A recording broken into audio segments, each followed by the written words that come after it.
सभी को राम राम। मैं ऋषिका आज आप लोग सामने कहानी लेकर आई हूँ। कहानी का नाम है प्रकृति के 3 कड़वे नियम।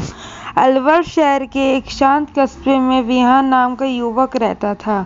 उम्र करीब 25 साल। सपनों से भरा, इन मन में एक अजीब सी बेचैनी रहती थी। पढ़ाई ठीक थी, नौकरी ठीक ठाक थी, मगर मन हमेशा उलझा रहता, कभी नकारात्मक विचारों में, कभी डर में, कभी उलझनों में। एक दिन विहान बहुत थका हुआ हारा शाम को घर लौट रहा था। रास्ते में उसने देखा गांव के बाहर एक वृद्ध साधु पेड़ के नीचे ध्यान लगा रहा है। आंखें शांत, चेहरा सौम्य। विहान ने सोचा शायद मुझे भी कुछ मार्गदर्शन मिल जाए, और वह उनके पास जाकर बैठ गया। विहान ने साधु से पूछा, बाबा मेरा मन हमेशा उलझा रहता है, कोई उपाय बताइए। साधु मुस्कुराते और बोले, बेटा तुम खेत तो देखते हो ना, अगर खेत में किसान बीज ना डाले तो क्या होता है। विहान तुरंत बोला, घास फूस सूख जाते हैं। साधु ने आंखें खोलकर कहा, बस मन भी वही खेत है। तुम इससे में रोज सकारात्मकता का बीज नहीं डालते, इसलिए नकारात्मकता अपने आप उग आती है। उन्होंने एक मुट्ठी मिट्टी उठाकर कहा, देखो मिट्टी को फर्क नहीं पड़ता कि उसमें गेहूं डाले या कटीले पौधे, वह सब उगाती है। इसी तरह मन को भी फर्क नहीं पड़ता कि तुम प्रेम डालो या भय, वह हर चीज को बढ़ा देता है।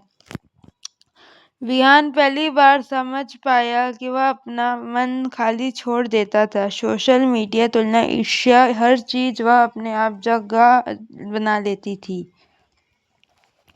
कुछ देर बाद विहान ने कहा, बाबा लोग अक्सर मुझे दुखी कर देते हैं, कोई गुस्सा देता है, कोई ताना मारता है, कोई डर फैलाता है। साधु ने हंसते हुए कहा, अरे बेटा, व्यक्ति भीतर जो भरा है वही बाहर बांटता है। सुखी व्यक्ति सुख बांटता है, दुखी दुख, ज्ञानी ज्ञान, भ्रमित भ्रम और भयभीत भय। उन्होंने पानी का लोटा उठाकर कहा, अगर इसमें दूध हो तो बाहर क्या आएगा। विहान बोला, दूध।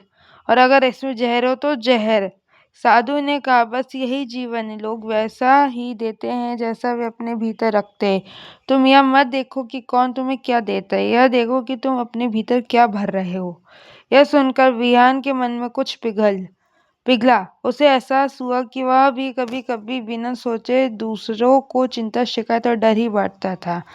कुछ समय बाद साधु ने धीरे से कहा, अब 3रा नियम सुनो, जो सबसे कठिन है। जीवन में जो भी मिले उसे पहचाना सीखो। विहान चौंक गया। जैसे?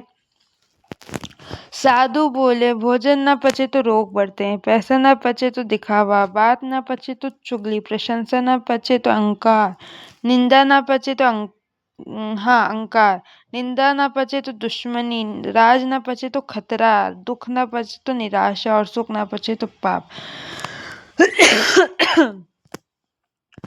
फिर वे बोले, जीवन सिर्फ पाने का नाम नहीं है, बल्कि उसे सही तरह धान की तरह पहचाने का नाम है। जिसे जो मिलता है वही उसकी परीक्षा है।